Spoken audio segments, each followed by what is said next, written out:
look ahead before we even get into spring practice, but it's a great exercise because it gets you primed for what is to come at the end of tour of duty and spring camp. It's Florida State and the linebacker position tonight. The linebacker position, way too early to look at it. And this is another new one to sort through, Ira, because you've got a new coordinator, but a new scheme where you've got to learn the term jack, unless they're going to name it something else. You've got some holdovers now and shown some flashes, but a host of new ones, including Stephon Thompson from Nebraska, who understands the system that he's going to be playing in, can help the others learn it. Elijah Herring was a big get from Memphis. He comes by way of Memphis and Tennessee, and he spoke to the media last week for the interviews, the newcomer series of interviews. And then Caleb Lavallee from North Carolina, who they were liking in Tar Heel country for about 45 minutes, and then they realized, oh, no, he's in the portal and he's leaving. It's a lot to sort through again here as we get primed for spring camp next month. This is, I think, probably as deep as they've been at linebacker in a long time. The question is, how many of those guys can be consistently high-level performers? And really, there's questions. There's things to like about just everybody in that room, but then there are, questions about about everybody. To me, the most sure thing of that group, would have to be Elijah Herring, just because he's got 2 straight years of stacking up 60, 70 tackles each year. But other than that, you can make a case for a lot of these young returning guys who are showing flashes, and then also the transfers, but there's, probably not a ton of sure things. And the jack position, potentially you could be called upon to do rushing the passer versus, laying back in coverage. Take a look. This is Ira's article. He does all of these. He has done all of these. I just linked it to you in the chat here if you're watching on Warchant TV, the way too early projected linebacker depth chart. You can have some crossover skill sets here at the jack linebacker position. It's led by Stephon Thompson, who's 6'1", 240 in the way too early depth chart. But Aaron Hester is slotted in that position. So is Amari Williams, who is going to be working a little bit more on the defensive side this year.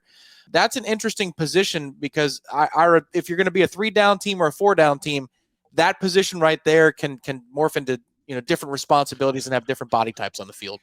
Yeah, and that was really, honestly, throwing darts to some degree, because Florida State did not have that position a year ago. Florida State's basically played with 2 inside linebackers. Now you're going to have those 2 inside linebackers plus this jack linebacker. So, again, to me, the Blake Nicholsons, Justin Cryers, Elijah Herrings, they've always been kind of inside linebackers. Now, could Blake Nicholson flex out? Maybe, possibly, we'll see. But, I think Stephon Thompson, from when I was looking back at depth charts from Nebraska, I thought that they lined him up some at jack. So that's why I put him there, since he's got experience and if he's played that before. I'm not sure how much action he's actually seen in games at that. He didn't play a ton last year. And he also played at those middle positions. I think, Amari Williams is a guy you're just projecting because they want to move him to defensive end in this spring to see what he could do there. That's originally what he was signed as. I thought he looked great at tight end. I would not be mad at them leaving him at tight end. But right. Mike Norvell did say they're going to play him at defensive end some, but that was before we knew they were going to be switching to a 3-3-5. I don't think Amari Williams is anywhere near the size he's going to need to be to play, at least right now, to play defensive end on a 3-man front. That position particularly is a total crapshoot. Tony White may change the scheme a little bit based on the personnel he has here, but that's kind of where I was with doing the early projected depth chart. That's one of the things in a transitional phase when you don't have all the body types that you want specialized where they need to go. You're going to make do with what you have, and so it could be that we're talking about this 3-3-5 for 7 or 8 months, and then they just roll out there 80% of the time, and they've got 4 down linemen, and we're like, what was all that about? Well, they could be in a position of transition. I mentioned this in the chat, and I haven't been watching the chat much, but I did see this. He asked if the jack is a linebacker edge hybrid or a linebacker safety. It's a linebacker edge hybrid. There is more of a safety linebacker hybrid, but that's a different position. But yeah, for this depth chart, for what we're talking about here, it's a hybrid of the edge and linebacker. It sounds like it could be named something different too, because at Tony White's introductory press conference, he says he likes to mirror the history of the program itself as he names the position. So stay tuned, Brett. Don't learn this and write it in ink in your notebook just yet. It'll change to something soon, to something else soon. Yeah, Ira. Again, between the holdovers here, Omar Graham, he's going to enter his redshirt junior year. Blake Nicholson's already a junior. This reminds me of the Quindarius Jones discussion. Right. Time flies. My God, he's already a junior. and then Justin Cryer, Juice, who got hurt last year, leaving it all out on the field. He was one of those that is above reproach when it comes to consistency of carrying, is Justin Cryer. It'll be good to get him back. Which one of those guys do you have the highest hopes for? Again, they've got to learn a new system, so there could be some flip-flopping here. But what guy impressed you the most last year, and you're looking forward to seeing in spring how they work in this new system? Yeah, it's so hard to say because it was depending on the day. Yeah. Talking to the coaching staff, talking to Randy Shannon when he was here and Adam Fuller when he was here, going into last camp, they were so high on Omar Graham. Adam Fuller said it privately and then said it publicly that before the 2023 season, he thought Omar Graham had a chance to knock off either Tatum Bethune or Kalen DeLoach, that he was so good in their camp that they thought he was going to be a star. Then he got injured in camp, played through an ankle injury all season, and never really developed. So then coming into this year, they were so high on him, and then he got banged up again in preseason camp and did not look good at all early in the season. It's to the point where you're thinking, okay, they were totally wrong on this guy. And then later in the year, I thought he started playing pretty well. So I don't know. Can Tony White unlock that with him? John Papuchis moving over to linebackers coach, Ernie Sims also going on the field as assistant linebackers coach. Can they unlock that from him? Maybe.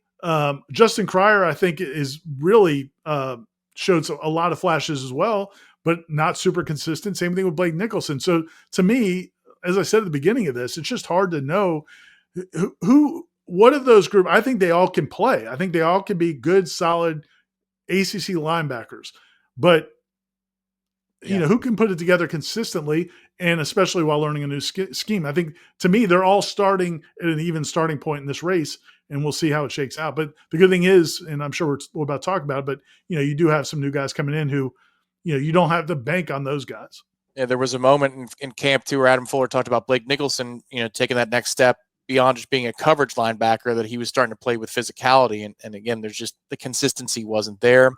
We'll see what Tony White can summon, but yes, those new players that he has to work with, led by Elijah Herring, 6'2", 230, and he's somebody who's racked up over 150 tackles in his career. Stephon Thompson is going to be a fountain of knowledge. That's an important piece to get, Ira. Even if he's a rotational back or a second line of the depth chart, Stephon Thompson is really valuable. Lavallee's there in that conversation as well as maybe a fast riser. He's only just a redshirt sophomore. And then they've got a couple of younger players too, in Jaden Parrish, Jameer Hickman-Collins, that I thought looked physically impressive last year. Looks like they've got something to work with there. And Ethan Pritchard's a true freshman who's in this conversation as well. So a lot of pieces to work with, both new and then developmentally speaking. Yeah, and I think the last thing I would say about Stephon Thompson is, I wonder, and I think I might have touched on this on Jeff's show today, but I really think he's a guy that could be a wild card that maybe, again, Tony White maybe can unlock something there, because if you go back to early in his career at Syracuse, he had a great season where he put up, a ton of tackles, was really a playmaker, made plays behind the line of scrimmage, was a force, and then blew out his knee, missed the season, came back, wasn't quite the same, goes to Nebraska. Sounds like he was kind of battling some injuries, wasn't in great shape early in that season. Who knows what's going on with the guy? He moves across the country. Maybe he didn't like Nebraska. Who knows? But he's here now. The fact that Tony White brought him here, again, at the bare minimum, he can help these other guys learn the system, which is great to have somebody on the field who can do that, because he played for Tony White at two different schools. But if he can go back to the form he had earlier, man, that would be huge. And again, that's not probably one we can count on, because, the last 2 years haven't been that good, but it was in there at one point. Final question here from Wes as it pertains to linebackers is, since y'all are talking linebackers, what are your thoughts on potentially getting DJ Lundy back? Is that, he's pursuing another year of eligibility, Ira? Do you think it's a fit with Florida State or something where he would pursue an opportunity elsewhere?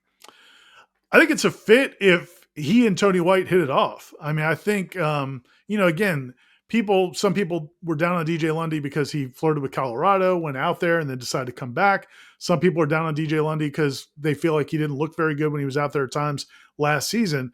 But yeah, man, he's a physical, run stuffing linebacker. You don't want him in coverage.